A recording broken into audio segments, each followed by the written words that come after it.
When it comes to Gazer, thanks to the writing and also this lead actress, it keeps you engaged throughout its nearly 2 hour mystery slash investigation as a multitude of questions pop up. So, to give a brief summary, Frankie, after becoming a widow and dealing with a disease that makes her lose track of time, it has made life very hard for her. And unfortunately, with her being desperate for money to get her daughter back and leave New Jersey, she takes on a job which is supposed to pay $3,000, but it ends up making her already unstable life more challenging and difficult as it appears that she may have done a serious crime. So, first highlight is that you get invested. What the two writers of this film deliver is the type of mystery that keeps you engaged between wondering if Frankie may get a child and what's going on regarding this job that she was supposed to take to make quick money, and then a mystery that it triggers when the job goes awry. You are in this, you are locked in. And then from there, without any real dramatic moments or leaning heavily on Frankie being a mom and seeing her child, you want to know her next move because it's not trying to go through the usual sympathy route or, this character in distress and all the nonsense that can come with it that leads to familiar places.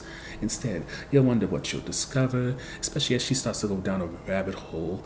And there even come points when, after she discovers certain things, you may question if she will survive because the film, being that it doesn't take a traditional route or the route well tread, it leaves you wondering what could ultimately happen to this character, be it for shock value or just because with the people that she's dealing with, there's only a few natural conclusions to what could happen. So getting to the second highlight, it's Frankie's investigation as a whole. And part of what makes her investigation especially interesting is because Frankie has dyschronometria. I mean, I said that right, but basically it's a condition that makes it difficult to estimate the passage of time correctly, which means time often jumps at inopportune times. And with that, it often creates tension because while she's investigating, looking into things that cops don't want to properly handle, there's always the potential of violence. And with this passage of time issue, it leaves you to wonder, can she, if you see her kind of blank out, will she end up somewhere new? Could she end up harmed?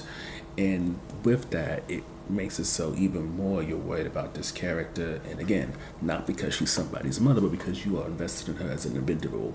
Never mind the titles that someone else has bestowed upon her.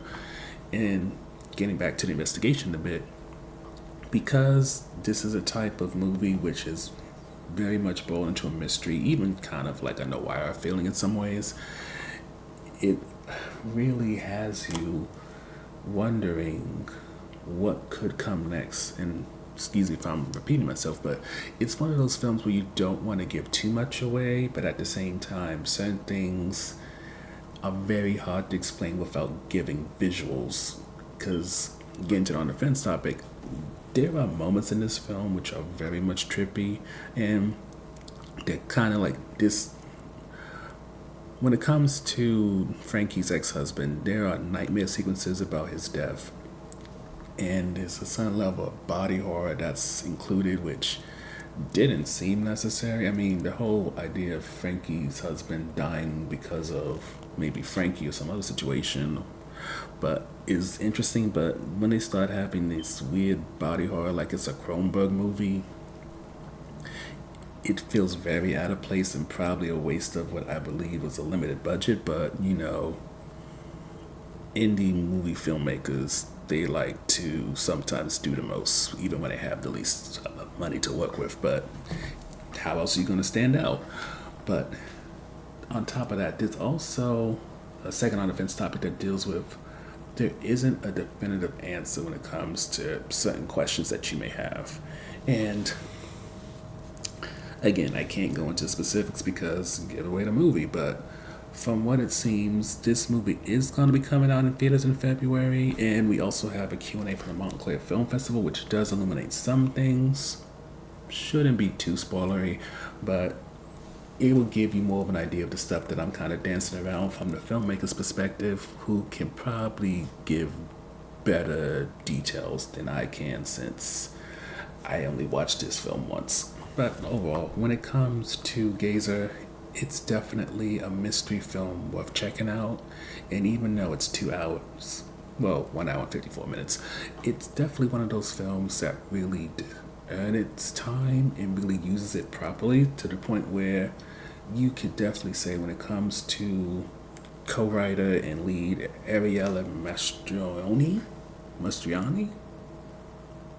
These are the reasons I skipped saying her name thus far, but I would definitely say from the look, her performances, and then what she wrote for this, I would say that there's definitely a talent there that could possibly do more. It's just people getting to see this, appreciate what was done, and then taking it to the next level.